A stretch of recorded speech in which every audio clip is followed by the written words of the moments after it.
წარმოიდგინეთ, 1950-იანებში Toyota-მ თავის ინჟინრებს აუკრძალა უწესივრობების სწრაფად გამოსწორება. ამის სამაგიეროდ მათ უნდა დაესვათ 5 ერთი და იგივე შეკითხვა. რატომ?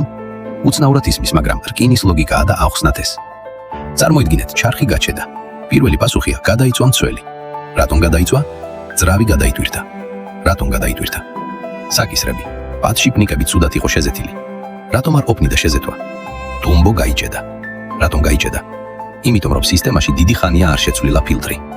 გამოდის რეალური პრობლემა არ იყო მცველი, ის რომ შეეცვალათ რამდენიმე საათში ყველაფერი გამეორდებოდა.